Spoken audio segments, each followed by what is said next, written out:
What's up, everybody? 412 Sports Cards here today, back with another video, and today coming at you with, is it really a bad idea to buy late round draft pick rookie cards? So we're going to be doing a little experiment where we apply kind of the theory behind option pricing, like stock option pricing, and comparing that to how we should be pricing the cards of later round draft picks. So I've been learning a lot about options recently. And one day I was walking, listening to a sports card podcast, and I just kind of had this idea to make this video, so I jotted down some notes, and let's get into it. Hopefully this is very applicable, helps you get ideas about how to be investing in the NBA upcoming rookie class, for example, when the cards start dropping. So we'll start it out.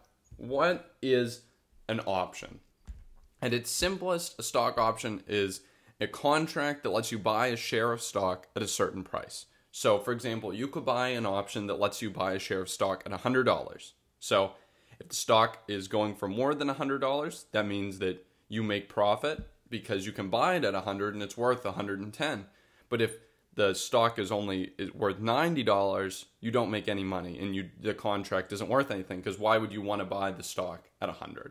So, what are the big factors? We're going to keep it simple. We're going to keep the options theory simple for this because we care about cards here. But factors that impact option pricing that got me thinking about late round draft pick cards were: 1, time until expiration, because an option contract is only good for so long. Time until expiration. And 2, volatility of the stock. Those are very applicable to sports cards, particularly to how we price the sports cards of like boom or bust candidates. So we're going to discuss how those relate to sports, particularly unproven players. So let's just give some cases, okay?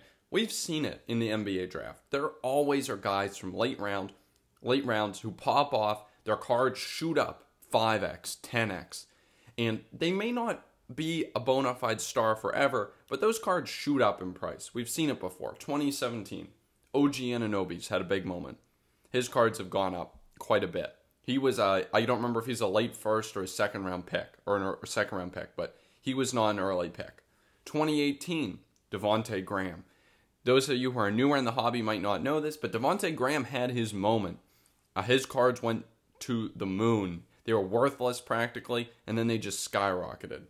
2019, Jordan Poole. Think about a month ago, 2 months ago, Jordan Poole cards boomed. Keldon Johnson, he was a late first. Those guys were like the last couple picks of the first round. Keldon Johnson sure had his moment if you've been in a hobby for the last 2 years. 2020. I mean, look no further than my man Desmond Bane. 30th pick in the draft, averaging 17.5 points right now this season. His cards have taken a huge jump. Even from a month ago, his contenders autos are doubled, maybe tripled. So that's big, right? Emmanuel Quickley. He saw a lot of hype last year, and he was a late first-round pick. So none of these guys are stars, okay? None of them are all-stars, but they've all seen huge returns. Anyone that bought those cards early made big money. So that's something that we're all interested in. And we see all these surprises, but when we look at it, we look at a card like I'm trying to think of a good example. I don't know.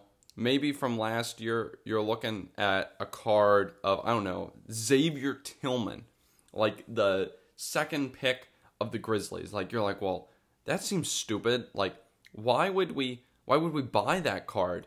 Who in their right mind would spend money for a gold prism Xavier Tillman or a silver prism Xavier Tillman, or in 2018, like a prism Jalen Brunson or something?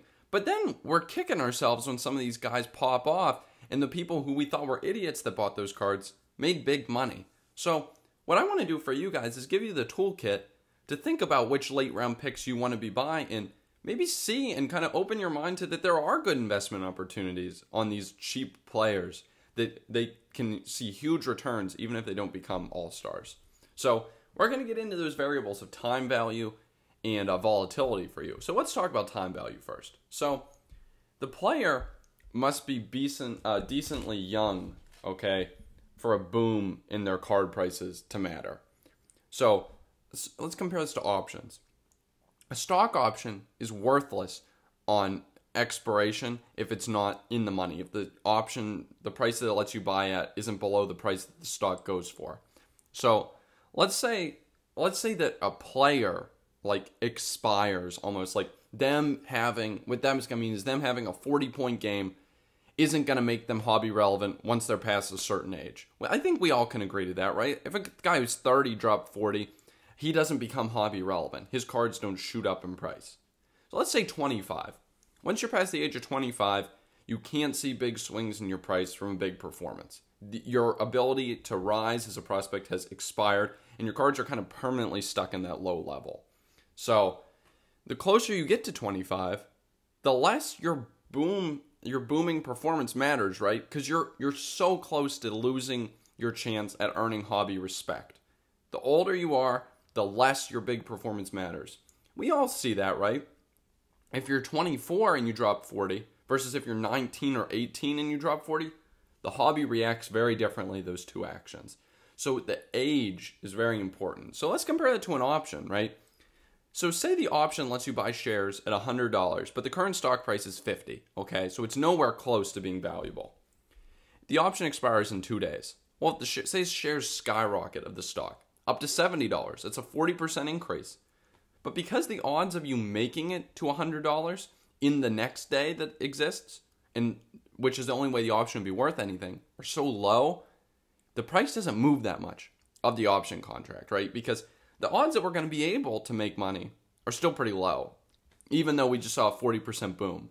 So that's like what you're thinking of with like a player like Jalen Brunson, for example. A couple days ago, Jalen Brunson dropped almost a 30 piece, basically won the Mavs a game, outscored Luka, a lot more efficient than Luka. And I was watching the game. He looked insane, and I thought to myself, well, why? Maybe I should buy his cards, but he's older, right? I think he might have been older in that 2018 class, and he's a rookie from a number of years ago. So that game and him dropping that many points matters a lot less.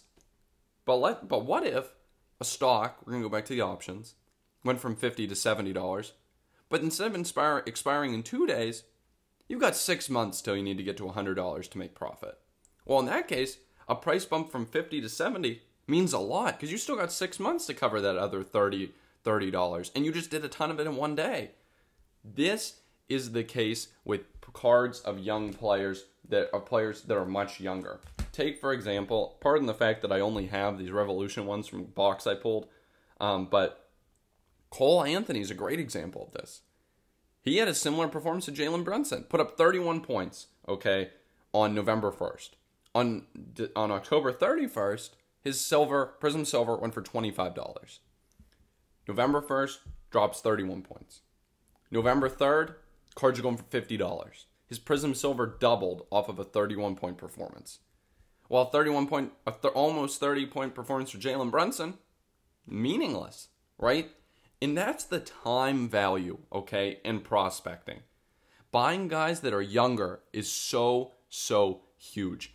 It's the fact that he has so much time to become a bona fide star, so much time to build a resume, to become hobby relevant, that's what allows his cards to shoot up with that kind of a performance. Age matters a ton when you're buying these long shot prospects. Young is incredibly valuable. You should be paying for guys who are younger in that regard. So if you're still with me, drop a like, drop a sub. I hope you guys enjoyed this one. This is one of the more exciting videos I think I've come up with, and I think it provides some of the best insight that I've had in a while. So I was very excited to get this one filmed. Drop a like if you want to support the channel. I appreciate it. Second variable is volatility, okay? So now we're seeing that there's reasoning why younger players' cards might garner value, right? That's something that's kind of hard to understand, but there's a sort of premium when you're a younger rookie in that regard. But there are other factors that justify pricing, right? So let's return to options, okay? If an option is to buy shares of stock at $100, you don't care if the stock ends lower than $100, since it's going to be the option will be worthless, right? You wouldn't, if the option lets you buy stock at $100 a share, whether the stock is actually $99 or $1, you don't care. You're not going to buy it at $100. You'd be overpaying what you could just buy it on the market. So it's nice if you had the choice between buying an option on something that's going to go from either go to 95 or 105, or it's going to go to 0 or 200, if they're the same price, you'll take that 0 to 200 all day because it doesn't matter to you if it's at 95 or it's at 0. You just want the bigger upside, right? The one that can boom more. So you're going to take the more volatile one. Cards of low round picks are the same exact thing. They're going to 0 unless they put up a big game, okay? So you might as well buy the guys with the potential to put up a massive stat line. Cole Anthony fits that mold. Trying to see if I've got any other guys here who fit that mold. Maybe Kenyon Martin Jr. I don't know. Desmond Bain, maybe. I think, personally, Cole Anthony really exemplifies this very well. So, let's compare two guys. Maybe, you've got two guys. Each averages 8 points a game. One guy does that by putting up 8 points a night. These are late round draft picks. He puts up 8 points a night. Every night, 8 points. Steady 8 points. And then you have another guy who he puts up 4 points a night. But every now and then, he drops a 35 piece. And that brings his average to 8. Which one do you want to be buying as a sports card investor speculating on a late round pick? You want the guy who has potential to drop that 35. Even if his average is the same, most of the time he's very bad, but he's got potential to drop big games. That's the kind of volatility that you want when you're buying cards of high-risk players. Because that gives you an exit opportunity. That gives you a chance for the cards to spike because of a big performance and you to cash out. 8 points every night's not going to get you anywhere. That card's going to 0, okay? You need potential for big booms. So what's the takeaway here? In late round picks, obviously the scoring potential is what we want. We all know no one cares about rebounding. No one cares about defense. Their rebounding could be atrocious. Their defense could be atrocious. But if they've got the chance to drop 40 one night, I'm interested if it's cheap. You should be interested too. This is something I've struggled with for a long, long time, getting my head around this. But I think this is such a huge takeaway, and I really hope you enjoyed that, and that helps you. So, we'll walk through these again. Cole Anthony fits that. Desmond Bain fits that mold. He's a little older, though, so maybe we don't want to price his stuff as being as valuable because of that age. He has limited time. Look through here. Denny, Aaron Naismith, Kenyon Martin. These guys, Kenyon Martin's got more potential maybe to drop a big game. His card should be worth more than, say, maybe Sadiq Bey. Even if they say they average the same number of points, but Kenyon Martin's more boom or bust. Boom or bust is valuable in late round picks. We're obviously not talking about the long game here, guys. We're talking about how to make money and flip. That is what we're talking about. So what's the application? When you're thinking about these late round picks, this is what you want to be thinking about. You need to view them as boom or bust plays. Yes, they may have proven nothing, but the price is so low that the chance for outsized returns is higher. Cole Anthony's cards doubled in 4 days off a 30-point game. You're not going to find that with LeBron, AD, anybody big in the league. And because there's less big investor money here, there's more opportunity for you to use your knowledge of the card space to make skillful buys that the market isn't already on. The market already gets on the guys with the big names, the guys that are being hyped in social media. These lesser known guys are where you can put your mind to work and make money where the big guys aren't already pumping up prices.